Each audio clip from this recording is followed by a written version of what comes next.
Please be seated.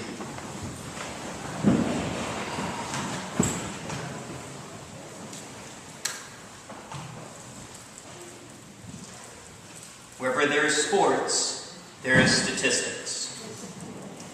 The connection is as fundamental as the need to keep score. But for some reason, statistics play an especially outsized role in baseball. Even before sabermetrics became an industry within an industry, baseball commentators were notorious for reeling off obscure statistical formulations of questionable utility. On the corporate level, the performance of the various teams throughout the season is called the pennant race, as if it were a sport itself. It's been a wonderful season so far with the Red Sox leading not only the division, but the American League, currently with a winning average of .598. And you know you're living in a strange new world when the only team doing better than them is the Pittsburgh Pirates, with an even 600. But I'll take that over the curse any day of the week. Statistics have their place, but they are not why we watch. They are a product, a detail of the game, not the object of the game. We don't watch games just to watch the numbers of the scoreboard go up, just to watch the statistics of the various players fluctuate. We watch to participate in the grand spectacle for its own sake, to experience the joy of peak performance and shared experience, comedy, tragedy, and drama. But for the rich man in today's gospel, on the other hand, it's all about watching the numbers. He's having a great season, nothing wrong with enjoying that, except that he can't really enjoy it.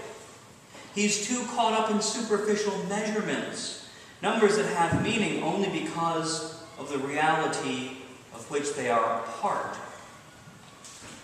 And at the end of the day, the rich man has become divorced from the reality that generated the statistics.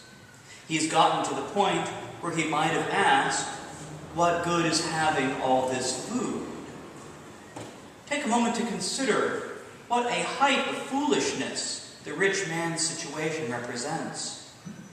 In the moment at which God revealed to him that his life would be demanded of him that night, the man's great holdings that he had labored over, counted and recounted, and considered the disposition of them, all of these statistics could do him no good at all. This is poignant enough to us today, but remember in the days of Jesus and Luke, food was not nearly so abundant as we find it to be today. Food was precious, not just in that it took a day's wage to purchase just a loaf of bread, but food was intimately connected with life itself. One bad season would mean not just bad numbers, but a national emergency. Food was related to life because it was only having a daily loaf of bread for most people that kept you alive. When you didn't have a good harvest, starvation was not far away. And so food was associated with not just abundance, but uncertainty. And a good harvest would be associated with hospitality and celebration. To offer a traveling stranger a meal was part of the culture of hospitality, but it also meant offering that traveler another day of being alive. This connection between food and celebration also had a spiritual dimension. The practice of calling a major holiday a feast is rooted in these ancient times when offering a celebration with lots of food was a way of expressing faith in God. Eating well had a corporate and social and spiritual meaning because it meant that we would be faithful, that we would expect that God would replenish the food that we consumed, because having a major feast meant eating more than was strictly necessary to keep you alive. It is the antithesis of building bigger barns to store the food away for later. It is a way of sharing the abundance with those who do not have as much to enjoy. So the rich man gets it wrong on all fronts. He has no interest in hospitality. He gives no thought to celebration. He cannot imagine using his vast stores to feed the hungry. He can't even imagine selling a portion of his holdings in order to pursue some other goal. He can't consider his crops as being something to share with God or with his neighbor. He considers them to be security. He considers his abundance to be protection against the vagaries of life. This would have been bad enough in any of the pagan cultures that surrounded the Jews in the Near East. For the Jews, this rich man's foolishness takes on an additional level of gravity. The great theme of the entire Judeo-Christian sacred story, from Eden to Sinai, the rise and fall of the kingdoms, the rustic traveling rabbi from Nazareth, to the new Jerusalem that God will place on earth, is a theme of humanity's struggle to rely on God, first, last, and always. Whenever we look anywhere else, even to our own storehouses, our own barns, whenever we look to something else besides God to save us, we fall one way or another. The subtle serpent, the golden calf, the foreign gods, all of them lead to the same place, for they are nothing more than the slippery lip of the abyss, outer darkness of separation from God, and obviously we stand there at our peril. Sadly, these iconic symbols are far from the only things that threaten our relationship with God. As we get older, our lives tend to get more cluttered and complicated.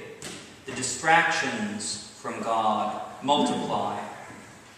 Now, making provision for ourselves and for our families is a Christian duty, but expecting a material solution to a spiritual, cosmic, and existential problem will fail in the end, and fail spectacularly.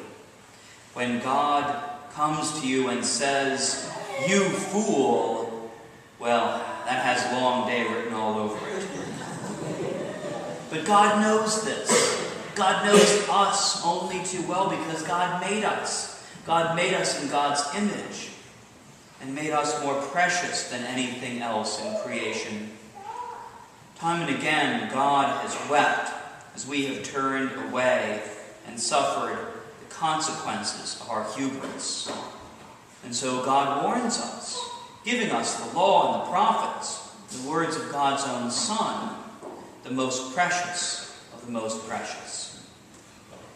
Yet God knows only too well that warnings won't always be enough to save us, even warnings from God. Since God's nature is love, God does more than call balls and strikes. God does more than tabulate statistics on how we're doing in our spiritual lives. God takes action, reaching out in love in every age to all who have fallen, to all of us. God even sent God's Son into the abyss itself to break open its gates, to flatten the walls and pull out anyone who was willing to take his hand and get the hell out of hell. When the game ends for each of us, none of the statistics will matter. As Ross will experience in a moment, the game begins with baptism. A moment when the spiritual statistic of sin is reset to 0, because we are embraced by the living God, our Maker and Redeemer. We are enfolded in the love which, being infinite, by definition, can't be measured.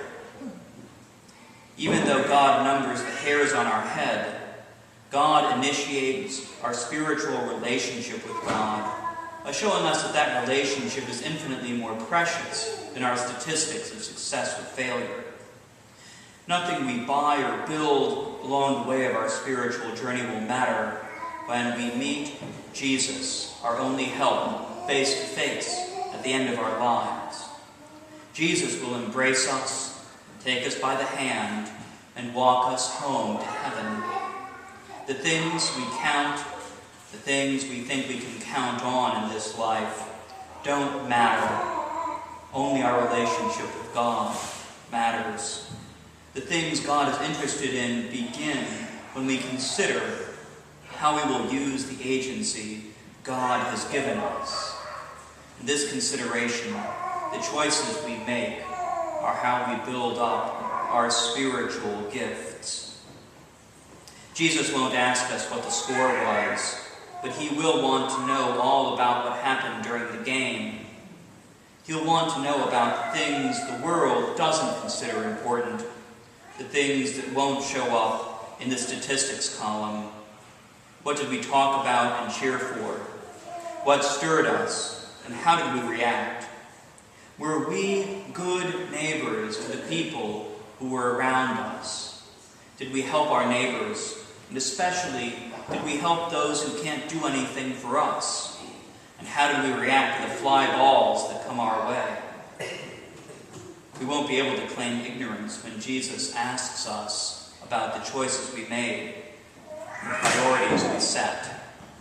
God has left us messages everywhere, not just in programs and scoreboards, but also in the faithful places of our hearts and the hearts of our neighbors.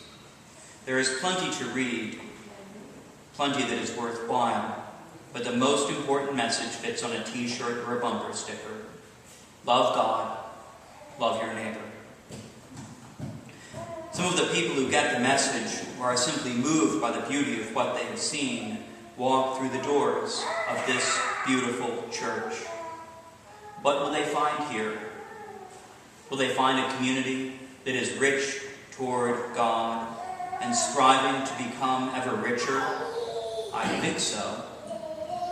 We must heed the warnings of those churches that are a loose affiliation of people who share nothing more than the notion that some need will be met, but will come, use, and leave, no different from a crowd of Fenway. If, like me, you have an intense desire for the church to remain the former, a truly spiritual community that takes its identity in the identity of God, that prizes nothing more than the love of God, and building up that relationship, take stock. Discern how God might be calling you to use what you have, not only your material possessions, but the many good gifts of time, skill, personality, and compassion. Don't just talk to your own soul, but talk to your fellow Christians and talk to God when you are in doubt especially. Don't be afraid. Don't be afraid to share your doubts and questions, and don't be afraid to share your treasures. Don't be afraid to fail and to take the risks that make failure a possibility, for Jesus will be there for us in our weakest moments, especially, not only when we are strong. The Christian life will offer many, many opportunities to eat, drink, and be merry. We will have much more to celebrate than full storehouses. The things we have prepared will be shared. They will therefore be riches of God. Amen.